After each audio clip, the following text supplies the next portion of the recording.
6, 5. Manoj. Go live? Yes, yes. Good morning to all the speakers and delegates attending this ABIS 2020 conference and expo. We have an exciting conference session today on the topic redefining education for media and entertainment. And we have esteemed panelists lined up for the session. The session is going to be moderated by Mr. Chaitanya Chinchlikar, Vice President and Business Head, Whistling Woods International. And the eminent speaker lineup includes Meghna Gaipuri, President, Whistling Woods International, Mr. Fanny Tatali, Professor and Head, IDC School of Design, IIT Bombay, Mr. Shekhar Mukherjee, Director of National Institute of Design, Andhra Pradesh, and Mr. Rahul Karthikeyan, Head Marketing, UpGrad. Just a brief introduction on the speakers. I would like to start my introduction with Mr. Chaitanya Chinchlikar. Chaitanya has a multifaceted 2-decade career spanning the film and creative arts industry. He's currently the Vice President at Whistling Woods International, India's premier film and creative arts institute.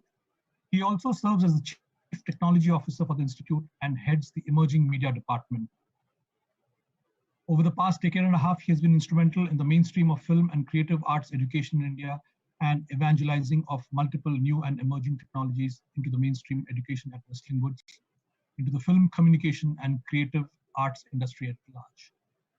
Going over to Rahul Karthikeyan. Rahul is Head Marketing at UpGrad, India's largest online higher education company. Prior to UpGrad, Rahul's stint was with Media Edge CIA, now called Wavemaker, part of Group M, where he headed the West region and worked with key clients like GoDaddy, Mercedes India, Eureka Forbes, etc., to successfully scale up their business, and was also part of the initial team that launched Netflix in India. Coming to Meghna Gaipuri. Meghna has had a extensive stint in the education industry as President of Whistling Woods International. Her contributions include primary commandant to filmmaker Subhash Ghai's vision of creating a world-class institute for media education in India. Meghna has been instrumental in setting up of Whistling Woods International Institution of Film, Communication, and Creative Arts. As president, she is responsible for the day-to-day functioning of the institute and is a key player in the long-term vision and strategy of Whistling Woods International. She has an amazing achievement and awards to her credit. She has been the best social art activist for education to underprivileged class of citizens, 13th National Education Summit 2019, and outstanding contribution to education in field of cinema, the Economics Times, March 2019. Coming to Mr. Fanny Tatali. Fanny is currently the head of IDC School of Design, IIT Bombay. Fanny's experience includes producing several games for various platforms, including Archie's Riverdale Run, an Xbox 360 game based on the highly popular Archie games. He is an animation consultant and passionate cartoonist and illustrator. He joined IDC IIT Bombay as a faculty member in 2009. His overall experience spans close to 30 years. In the year 2017, IIT Bombay awarded him with the SP Sukhatme Award for Excellence in Teaching. His passion for cartooning won him recognition from the national newspaper, The Times of India, as one of the top cartoonists in India. Last but not the least, we have Mr. Shekhar Mukherjee, Director of National Institute of Design, Andhra Pradesh, design educator, animator, cartoonist, festival director, and graphic storyteller. An alumni of NID, Professor Shekhar Mukherjee was a senior faculty of communication design with NID Ahmedabad from 2002 to 2018. After graduating in commerce, he decided to follow his passion as his profession and started his career as a newspaper cartoonist, illustrator, and infographics artist at Economic Times, Calcutta, before he joined NIT to study animation film design in 1992. In 2018, he took charge as director of NID Andhra Pradesh, a baby design school of the same breed.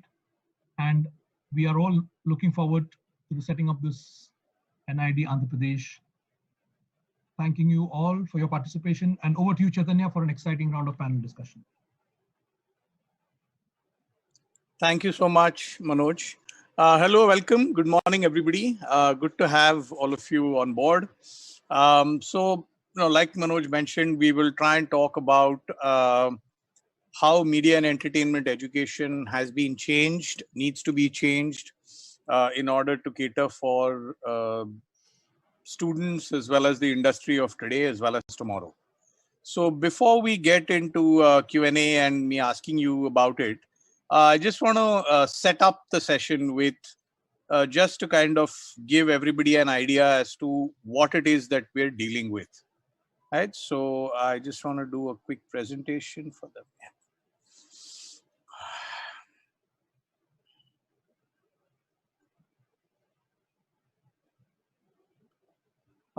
So this is what we're talking about. We're talking about redefining media and entertainment education, right? So we would, over the many millennia that we have lived, we have come through various ages. We have moved from the stone to the medieval to the industrial to the information, and I believe that we are now in the immersive and intelligent age. Key aspects of it are still falling into place. We are in a stage of transition, but we are basically somewhere in between this, approaching the immersive and intelligent age. And this is the other challenge at our disposal. We have the largest number of people that we have to educate, train, get ready to be, useful to society. And this is the biggest challenge that the world has ever had. And it, every single day it continues to grow. So we are still at least 2 decades away from hitting the population peak of the earth. So, we still have a couple of decades of work ahead of us. And you can see, how steep the rise has been since say 1700 or 1800 to 2019. So when we talk about the immersive and intelligent age, what are the key things that are going on, right? So AI has started to take over a lot of problem solving and analytical aspects of life. Wearables, on-person tech has reduced the requirement for information retention. I don't think we remember as many telephone numbers today as we did maybe 20 years ago. Also the requirement of calculation and memorization has almost disappeared. A lot of low-end left brain activities of analytical problem solving are easily being done by the AI CV/ML trio. I mean, a clear example of that is the IBM Watson, and what the IBM Watson has done to entry-level jobs for lawyers in the US, where it actually has a 95% success rate at basic law interpretation as compared to a 65% success rate that entry-level lawyers have for it, right? So one device has kind of halved the employment percentage of young emerging lawyers in the US. This is just an example. Similarly, just like information retention is gone, a lot of lower level problem solving and analytical skills will be redundant too. So what are the human skills that we will need? We will need which is essentially, we will be needing human skills for creative thinking, which is design thinking, strategic thinking, lateral thinking, and ideation, right? At least for the foreseeable future, we don't see machines that can do this, and hopefully it never happens. But, for now, these are actually a significant element of what human skills are going to be needed. Just some realities. The global top 10 in demand or fastest growing careers of 2019 did not exist in 2006. So what will the situation be in 2030 or 2040? A student who enrolls for a degree in 2020 at the age of 18 will be at the peak of his or her career in 2040 at age 38. What career will she be working in? We honestly have very little idea. Even within the media and entertainment industry, this is what was happening in 2009, and look at what is happening in 2019. 3 or 4 jobs that were involved with this are being replaced by one job that is 1 or 2 jobs that the drone has created, which are completely different from the image up top. So educational institutions, what are the 3 key areas that, there are many, but these are the 3 key areas where their goals are, which is employment, entrepreneurship, and research. And, again, if we break down to a very, very base level what educational institutions do. They do education, they do training, and they enable ideation. So given this matrix, how do we talk about how education, training, and ideation create employment, entrepreneurship, and research into the industry? And that is really what we're going to be talking about today. So this is, yeah. Sorry. Yeah. So, this is the setup. This is the world that we're going to be talking about. And, the first question I'd like to ask is to Funny. So, whether it's Whistling Woods, whether it's NID, whether it's Upgrad, we are newer entrants into the media and entertainment education space. IIT as an institution has been doing education, entrepreneurship, and research for decades. And so in a way for y'all, it's a lateral transition of taking these three goals and applying them into the film and media and creative arts industry as well. So, can you talk a little bit about what your thought process has been on, since these are three core things that IIT does so well anyway, how have you done that transition into the M&E space? Thanks, Chaitanya. See, I'll just probably start with a small history of what we have been doing and where we are right now. IIT Bombay has been around for 60 years, and we're very happy that it's been given the status of Institute of Eminence. And so there is a lot of technology research, especially in the cutting edge areas, that happens. And IDC School of Design has been around for 50 years now. We recently celebrated a Golden Jubilee, and we have been in design education for 50 years. All right. So now we do have a separate entrance examination that we conduct called the Common Entrance Exam for Design, which we take students from across the country for masters. They might have done graduation in various fields, but we decide that they can come and we have a 2-year master's degree program in which we kind of bring them onto the same platform and teach them the basics of design. We have design education in 5 different areas: industrial design, mobility and vehicle design, interaction design, animation, and communication design. Right. So how it used to be was, there are quite a few things that I can react to with the presentation that you made just now. And I do agree with you that, all these changes are happening, and that it's slowly moving towards an immersive and intelligent age, right?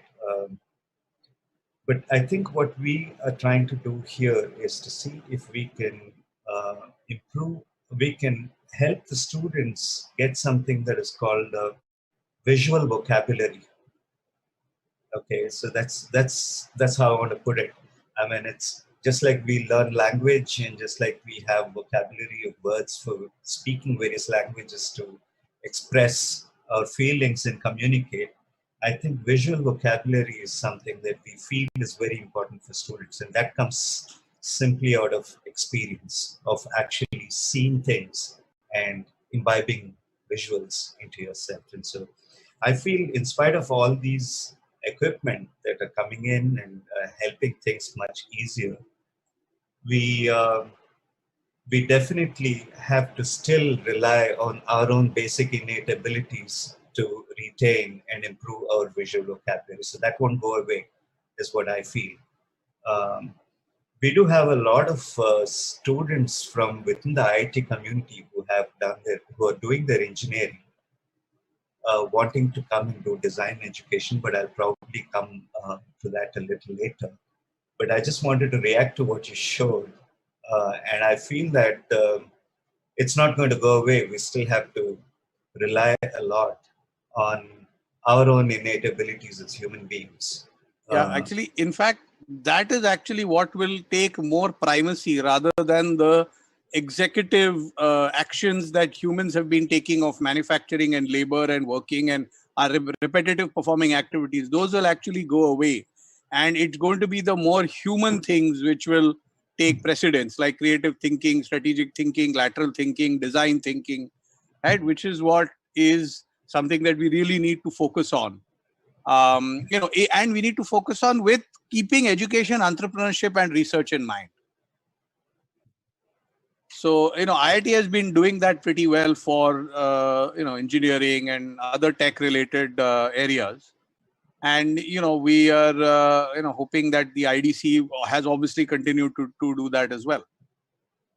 Yes, IDC actually, there's another thing about industries, the engineering industry, that when IIT started, that was around 60 years back. And the most important thing for India at that point of time was to set up large factories and industries. And so core engineering got primary importance at that point of time.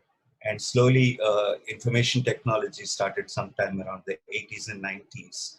And so there was a shift in the way students looked at what they could do after their graduation, right? So similarly in IDC also, when we started IDC, the intention was to meet the unmet needs of India. That was the mission with which we started, and to a large extent we still stick to that mission, is to meet the unmet needs of India. And so there are so many things that are still yet to be solved in Indian society, and through design we plan to do that. Of course, information technology could be one, but this is one of the primary things that we look at in IDC. Great, thanks. Meghna, we've often spoken about building out institutions for the future, and especially because I've also seen it so closely. Whistling Woods is one such institution that we have built out for the future. So could you talk a little bit about what's been the key vision underlying Whistling Woods and its attempt at building out an institution to the future, and what your approach is to creativity and education methodology? Yes. Good morning, everyone. And I hope everyone is in good health. Everyone who's joined this webinar, thank you so much. And thank you for the hosts of this session, Broadcast India, for having us. I think it's important. I think this is a really good step to have education related panels in forums like that, because for many years, we've been kind of restricted to just education. But I think that training and human resources when it comes to creativity is equally important, actually more important than anything else. So while I know that this conference is all about technology, and we are advancing with technology when it comes to the media and entertainment industry, I think that the basis of everything in this industry starts with the creative mind. And that really was the vision of Whistling Woods as well. The basis was a creative thinker, a creative man who thought of this idea that he wanted to start a school in the middle of Mumbai, with no idea of how we were going to run the school, what we were going to do. It was something so unique. We definitely did not want to do what others had done in India, the mistakes that they had made. So it was a huge learning curve. And the journey really started 20 years ago for me, when I just returned from the UK and was told that we're building this school. So, the idea was that, the good thing, the advantage of Whistling Woods really at that point was that we were starting off fresh. We knew that we knew we had to learn from mistakes that were already made, but at the same time, we knew that we were from the industry, so we wanted which would cater to the industry. So the first thing we did was, of course, build a beautiful campus, bigger, and more high-tech than that we could afford at that point. But we knew that, the industry is very dynamic, and we will need space eventually, and we will need to keep growing.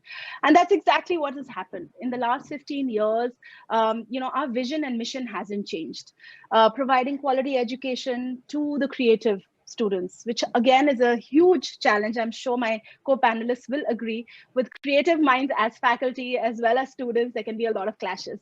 So they all needed an uncreative person like me and that actually is going to bring me to my next point as well. But it needed somebody like me to kind of come in and put things together.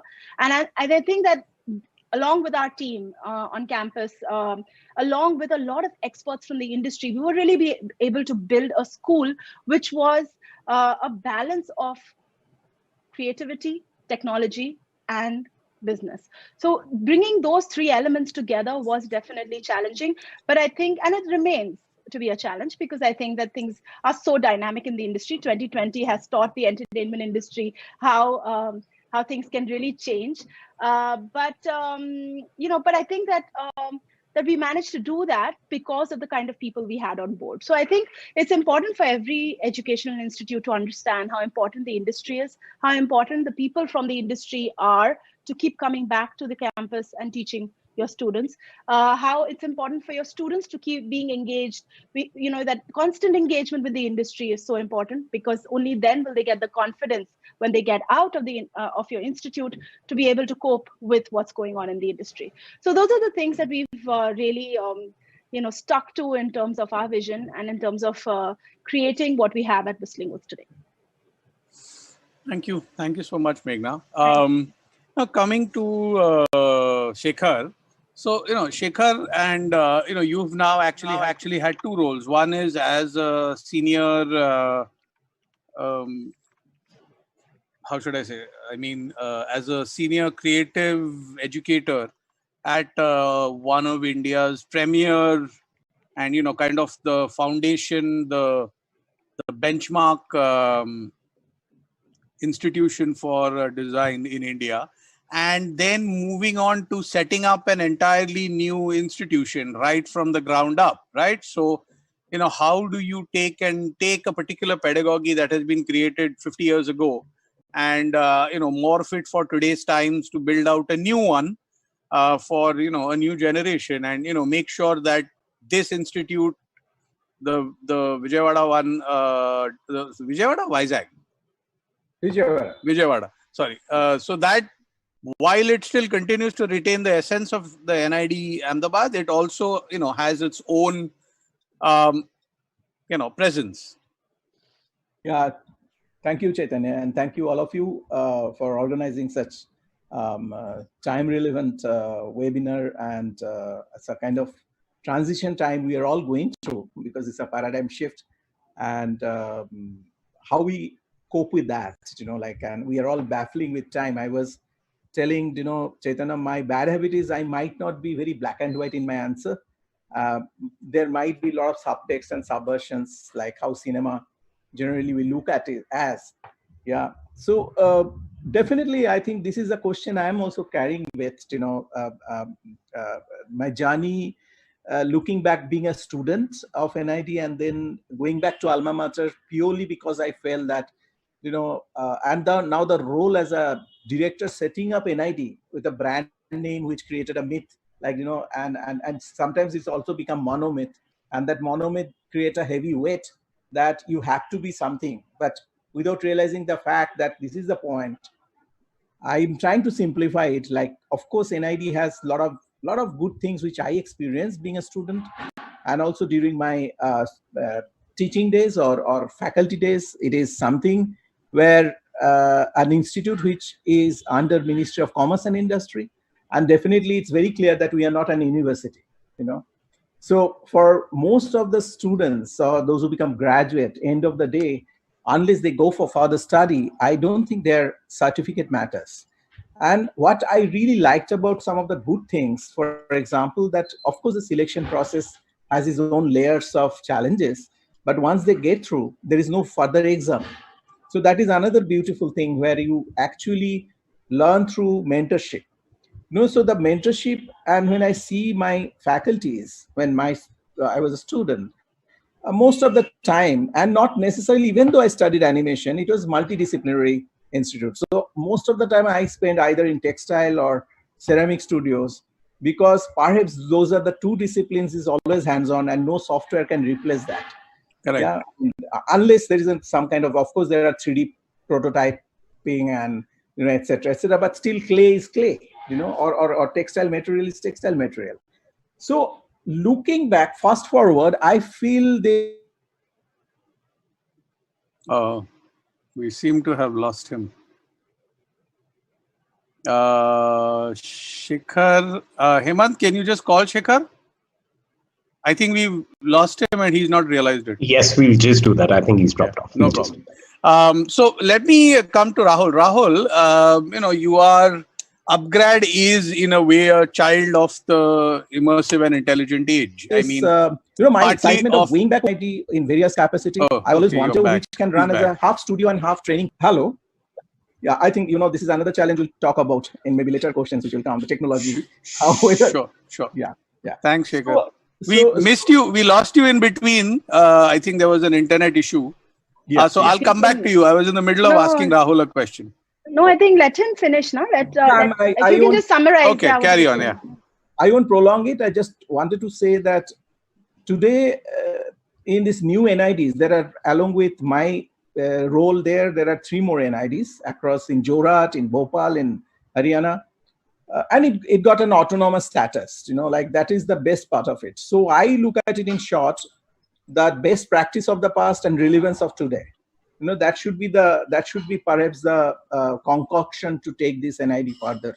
And because there is always a pressure of monomyth, and how to, like, students always compare with Ahmedabad is like that. It's like a fast world of NID, and we are all ugly ducklings. So this will be the challenge to talk about. Actually, you've given me a good line to segue to Rahul, right? Which is taking the learnings of the past and making it relevant today. So, Upgrad is, like I said, is a child of both the information and the immersive and intelligent age. So, what are some of the things that you guys have taken from great institutions that have been created in India so far, and then applied them to a model which, at the core of it, is essentially an employment and entrepreneurship model? Yeah, so I think it's Upgrad is almost now 5.5 years old, right? So it's very, very recent, right? So as against the stalwarts, all of you been there for many years, right? So one of the biggest challenges, but when we got into the space, was online education. Upskilling was the primary goal, and how do we stay relevant? So what we believe in our guiding principles is all about lifelong learning. So while what we've understood in the last couple of decades is the upskilling, in fact, in the category or in the space that you're in also is a requirement right now because of the way transitions are happening, right? How the world is changing. You showed an example of just in the 10 years gap itself, right? So how drones have now replaced jobs. So I think the entire founders came up with that vision in terms of how do we now build it and make it more, I'll say, more flexible and more up to date in terms of the current demand generation, right? So surprisingly, our first program that we launched by looking at this was entrepreneurship. It was our flagship course when we started off with that. And ever since then, it's been a growth trajectory. We've been growing into our space, right? So I'll say our biggest learning was when we kind of launched into around data science and machine learning. It became the biggest demand generation for us, right? So it was very imperative to know that how much of upskilling is needed in that space, which means the entire industry is moving so quickly in this entire genre, right? It became evident for them to come and upskill quickly, and transition, because whatever you were doing 3 years back does not hold true anymore. And that's how the transition has been. So while we were working with all the universities very, very quickly, I think one thing what we brought in was being more relevant, take up the entire education system, start moving into online as well. I think that was one. Second is maintain the essence of learning. We don't want to compromise on the essence of learning. But what it has to also have is adding a nudge to the relevance and the recency of how the content is moving, right? So the biggest advantage that we could bring in was constantly update our learning system and basis the current demand, right? So At the back end, we do a lot of research work. There's a content team which is constantly doing research, understanding what the current demand generation is moving towards, and then how do we now incorporate that, on the go for our existing learners as well, so that when they go out, and eventually it's all about, as I said, lifelong learning and upskilling, right? So that's our key metrics as well. So it's not just about getting the students onboarded, but if they're not upskilling in their career, we don't see ourselves as a success, right? So, and that's where the defining factor is how many lives or how many upskilling have we done, right? So, and once we kind of we're able to relate to that, I think that's we're in there, right? So our primary goal is, in this lifelong learning, can I stay with that student for the next 10 years, do that entire hand holding and stay relevant with them, help him out, right? So help him or her out. So I think that's where Upgrade came into picture. So it's a new era. It's completely a new way of probably learning right now. I think, post pandemic, this entire realize just kind of spiked up a lot. A lot of students have now moved into online space, but we want to focus on this very, very critically. So even in our marketing communications across the board, even when our learners are coming, the key essence is, to not compromise on the quality of education, maintain, go back how learning was itself. We've just shifted it into online as well, but stay relevant, and stay updated for our students, so that when they get into a job, the quality of output has to be better and much more. So yeah, thanks so much, Rahul. The next question, and I'd like to have quicker and shorter answers on this one particular, because we've got some more stuff to talk about. So I want to talk about this. So Shekhar spoke about monomyths. One of the biggest myths that exists today, or I may not call it a myth, but something that's not well defined, is this concept of creativity. Okay, am I a creative person or not, right? As if you can't be one without the other. So, this is something that I want to just get your input from. So, Meghna, what has Whistling Woods' approach been to creative education? You're on mute. Thanks. Yeah. So, I think creativity is anyone can be creative, and at the same time you can be very creative and come up with something which is not creative at all. You don't like it. So it's such a subjective thing to be creative.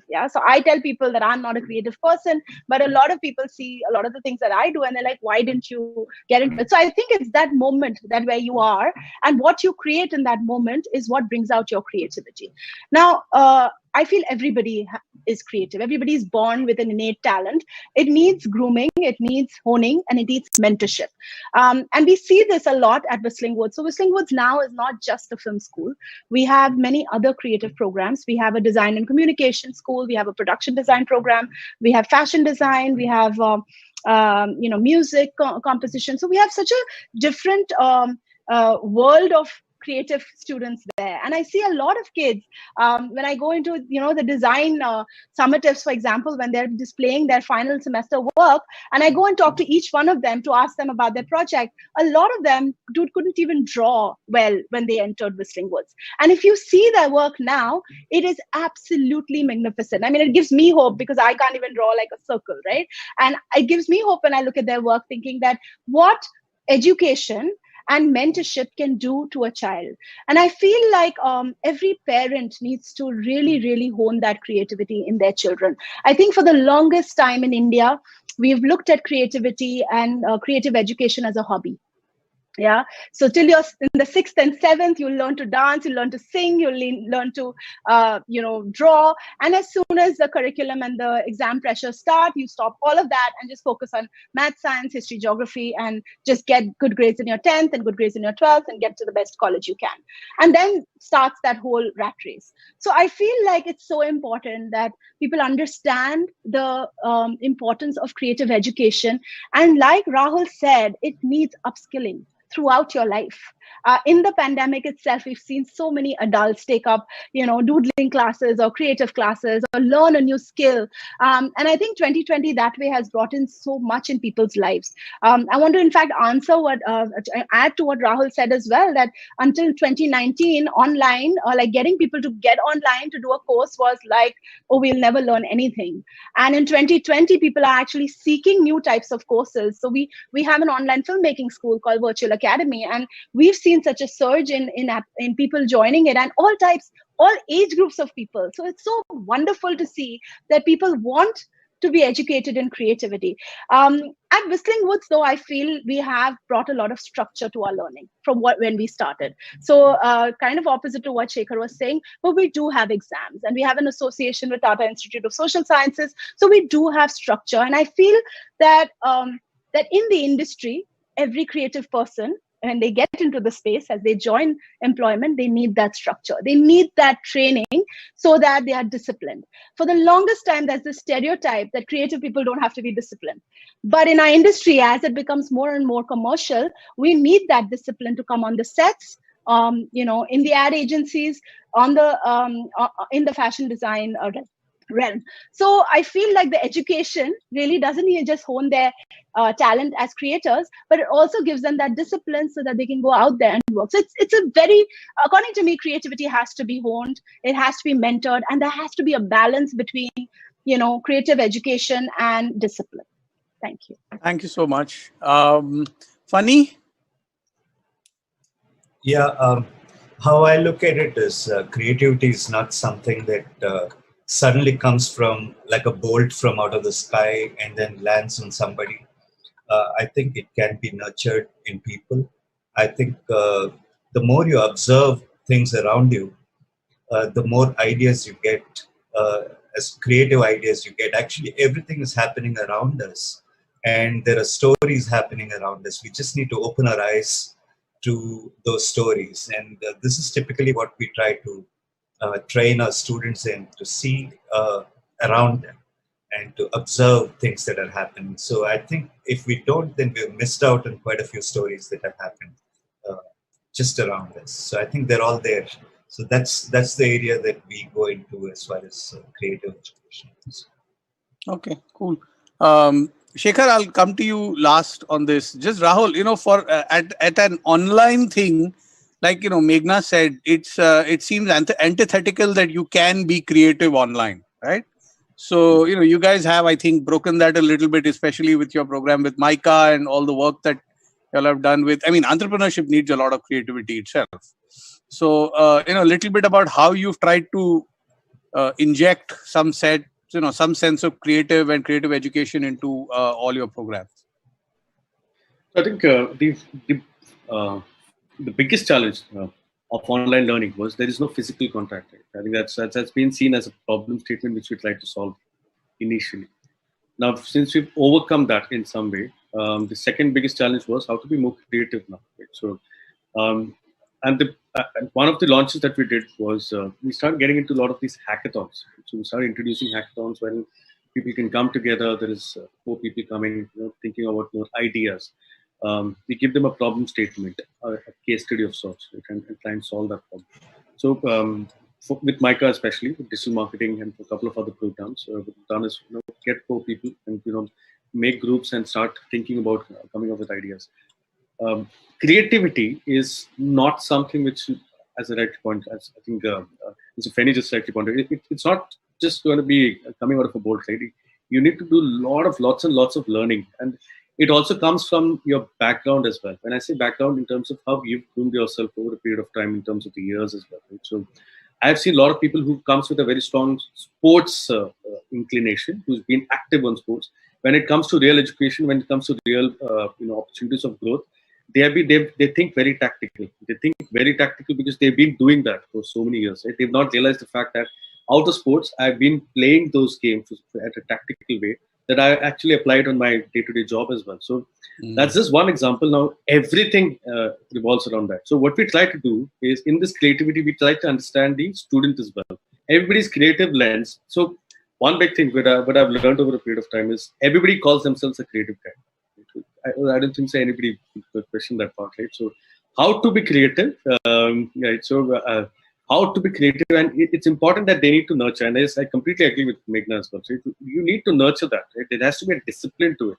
Right? So what we have done is we understood each and every student, and when we make those groups as a hackathon of sort, we understand how each and every person is unique, and hence a unique set of ideas comes out from them. Right? So, and it is important in today's era to be more creative now. I think it's than any time else, and that it constantly pushes the student to be much more relevant in that lens. Right? So it's all about that competition. So I think, yeah, for me, we've kind of cracked it over in that online world with building those hackathons and getting into that space. Thank you so much. I think a lot of new ideas and creativity of that kind actually emerges from these hackathons, because they're not carrying any baggage of existing education or anything. They're just out there trying to bring out a new point. Yes. And it's very critical. Sorry, it's no, just sorry. Carry on. Yeah, it's very critical because what happens in hackathons is, right, they are out of their regular zone, which is maybe restrictive, too much pressure, work, everything is right. This is their freedom zone. This is where their right brain, left brain all start working together. That's where the creative lens comes out. And that's where the entire better quality of our product comes out as well. So you keep that space, right? So I think, yeah. Good. Yes. Perfect. Good. You guys are giving me good segues. So left brain, right brain is what I wanted to talk about next. And, we'll start with you, Shekhar. We spoke a lot about creativity, and, NID has a lot of that built in the education as well as your operations. But there is also a certain element of technology that is needed, especially in today's day and age, which needs to merge and sync with the creativity in order to create the modern day content pieces that we see, whether it's art or whether it's music or whether it's films, whether it is textiles, whatever it is, there is almost nothing that can function without high tech. So a little bit about how what could be called a traditional institution has taken this creativity and blended it with all this tech to be relevant today. Yeah, I mean, I think this is a kind of a question which is part of a larger metamorphosis, because as you mentioned in your slides that we can't predict what will be in 2040. But at the same time, if we look back, the inventions came from the crisis. So definitely some invention will come. And what I look at it here, I just want to add, NIDs started when I said that there is no exam doesn't mean that we are very casual about it. It was a very rigorous jury-based program. Like, you take your ownership. If you are really passionate about, if you're not passionate about anything, if you don't love what you like to do, I don't think that you can succeed. And what we call is the method in madness. So mentorship is very important role, but there are smart textile we are talking about. Like, technology is definitely coming into it. And mind it, the biggest challenge for education institute like ours is, which I always question my colleagues, like the other faculty colleagues, that, the irony is the student age remains same and they're faster than us. And we are getting older. So what will be the whole gap to fill, and that's why mentor also has to practice. So learning never stops. That is if one can adapt, I think it really doesn't matter whether you're in NID or whether you are in Whistling Wood or whether we are in IDC, anywhere. I think it's also become global. Rather, the challenge comes because I believe that everybody is creative, but new education policy, if we touch upon, we just look at that how vocational training from the school levels now is becoming a serious topic. And I think it can open up another fantastic avenue. But yes, it is not easy to break that, the burden of legacy, saying that, I don't want to change. That is a human psyche, and that is completely dependent on individual. And I don't have any answer, but sooner we embrace the change, better for the country to flourish. This is what I look at it, and for us, new NIDs, we are getting students of today. We are not getting students coming necessarily, and they're doing wonders, so yeah, even I mean, textile, yeah. So just to add to what you're saying, and we should talk about that. What I have seen is that in many times students actually adopt the new tech faster than the teachers. Yes. They actually take longer to kind of get onto it, right? So, and this is probably something that you will experience in an NID. Absolutely. I think that happens, that always happens. And that's why I believe that taking from the past practice of NID, where students and teachers are working together in the workshop, is the best example. Yep. Meghna, one of the industries where we have seen almost a sea change in the last 10-15 years has been in the content creation industry. So the emergence of the OTT platforms, which did not exist 15 years ago. Not like they were like lower in the pecking order, it just did not exist. It's a whole new industry that, first YouTube and then the other OTT platforms created. So whether there is that, or whether it's the move from film to digital, or whether it's this whole immersive stuff, there's a lot of tech involved in content creation. So as a institute like Whistling Woods, how do you keep yourself current? How do you keep the students current, right? So that's it's difficult and it's critical. So how do you do that? I always forget to unmute myself. It's extremely difficult because technology is changing so fast, right? So because technology keeps changing, and for a private institute that doesn't have funding from anywhere, it is really difficult to keep up the pace. So from the start, we decided that we were going to do tech partnerships. We were going to, really bring in the best technology for our students, because in the 2 or 3 years that they spend at Whistling Woods, by the time they should be ready for the future, not for the present. So a lot of this that you can see on screen has been our endeavor in terms of tying up with with various technology partners. This is a list of our technology partners from the start, from 2006 onwards, and we've just grown, in that field. And what happens when you bring these people on board is that they are able to then give you the current software, and they are able to do a lot of R&D on your campus to experiment with new technology. And our students are the ones that get the opportunity to work on that new tech. So many a times we've had Sony, for example, show our student films when they are showcasing a new camera or a new crane, and we've had various kind of labs on campus. So we've had the 3D center from Sony on campus. We've had a virtual reality lab now for 2 or 3 years, and we are doing a lot of work there to experiment with cinematic VR. So a lot of these things give our students the opportunity to meet not just the experts from the tech world, but also bring in their creativity and use that technology in their favor. So a small example here, I have a cinematography student, and she was just graduating, and she wanted to, go and get a job, and we sent her out for an interview, and she was really nervous. And when she came back, first thing she rushed into my office and she said, I was so nervous to go there because I was so scared of what I was going to see. But as soon as I entered that set, I could actually recognize everything that was there in terms of tech. And I knew that I could use it better than many of the people that I saw using it. So automatically my interview with the DOP went so well because I was so confident. So I think technology is something that, keeping pace with it has really given our students the confidence and a really good foothold in the industry, which is always looking for new talent. So that's what I'd like to say about how Whistling Woods has advanced in terms of technology. So we've got about 10 minutes. So I just want to get Funny to talk about the tech bit, and then we'll take a couple of questions that have come in the chat box. Yeah, one thing we have as an advantage is we have several engineering departments in the campus, and like computer science and electrical. So we have a lot of, the IDC School of Design has a lot of collaboration with many of these departments. So we do joint projects, we do projects in gaming, we do IP creation, we actually do game engine development, and coding level, exercises that happen. And so sometimes we have projects that happen between the two departments, we exchange. There are several professors in the computer science department work on computer graphics, and the visual part of it is done by the IDC students, and then we have collaborations with the computer science department.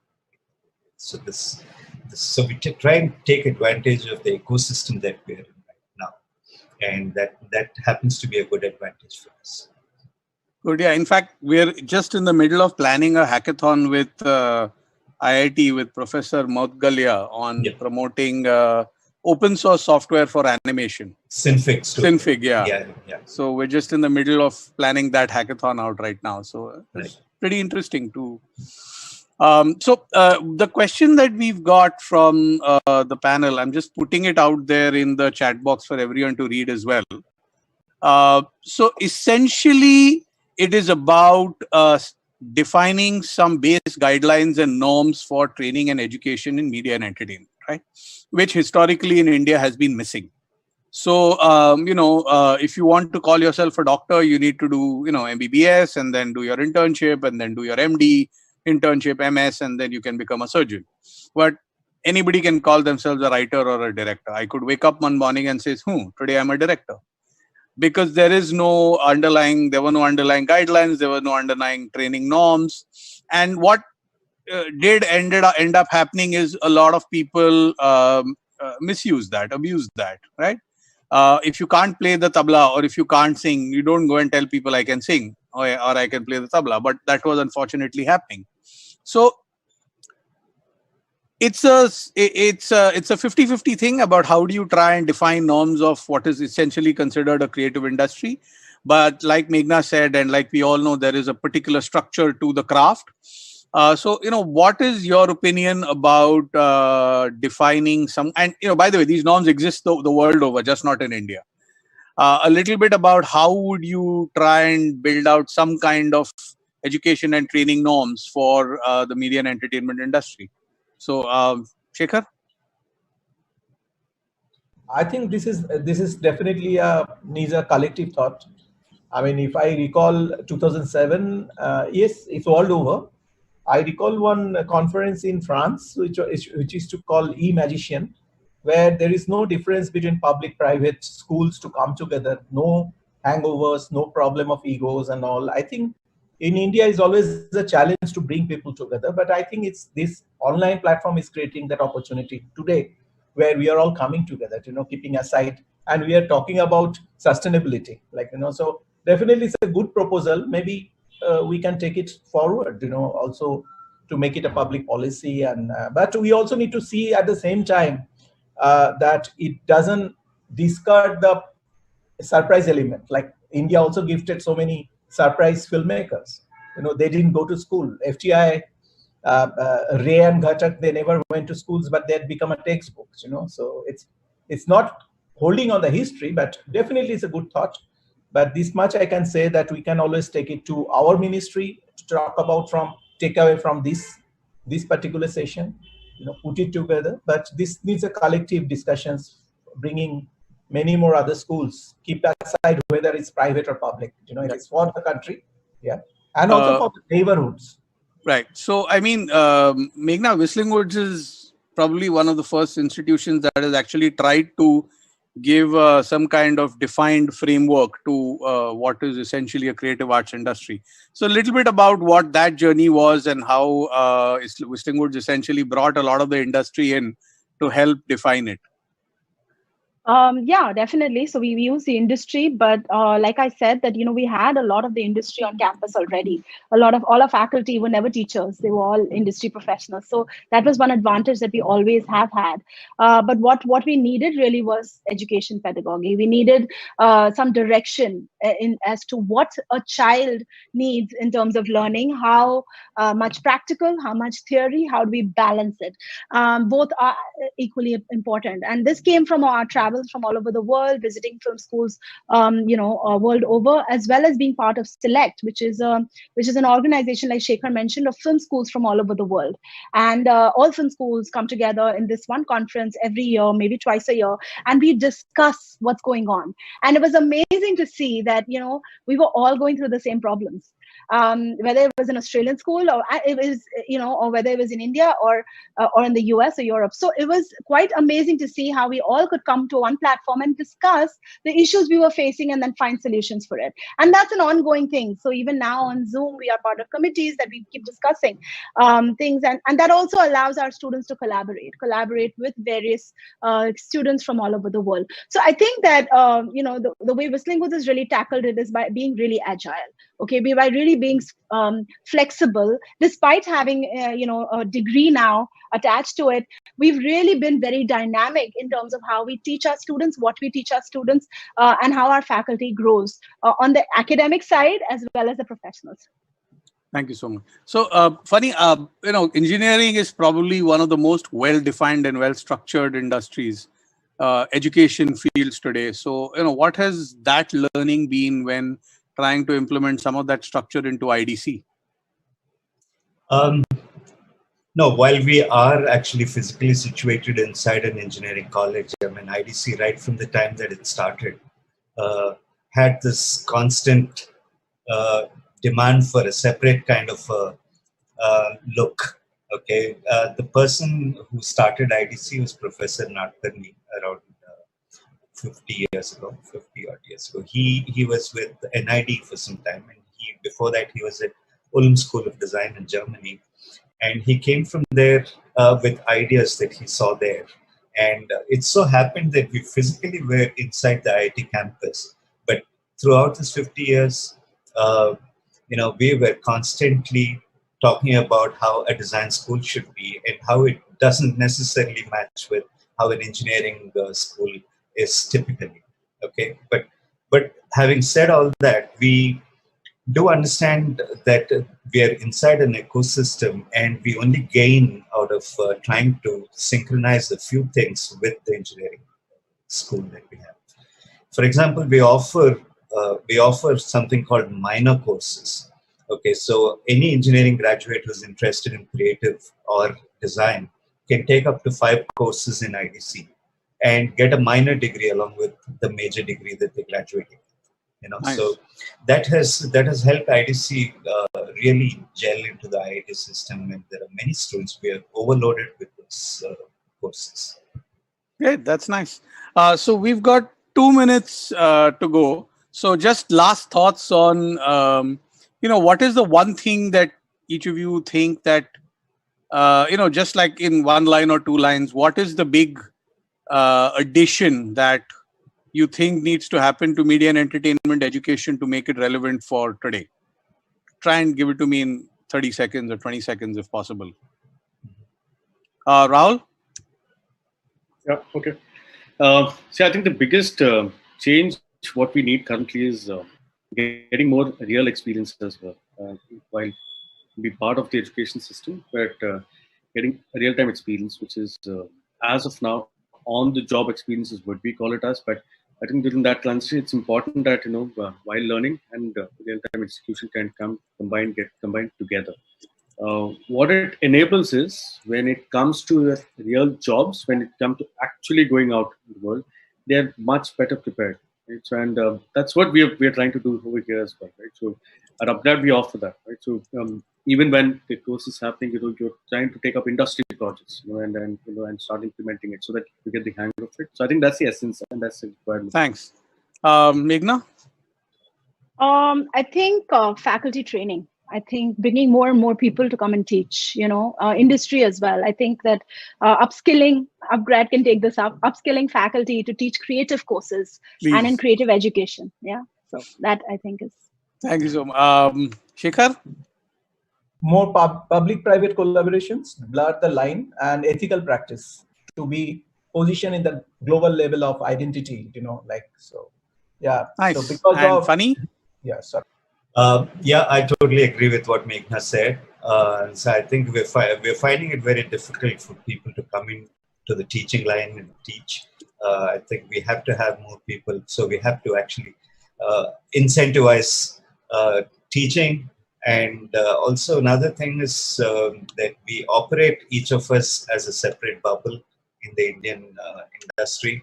I think there are many small bubbles. I think we need to put all these bubbles together, make it a big bubble So, we have uniformity in teaching and, courses and all this. I think Yes. we need to have some kind.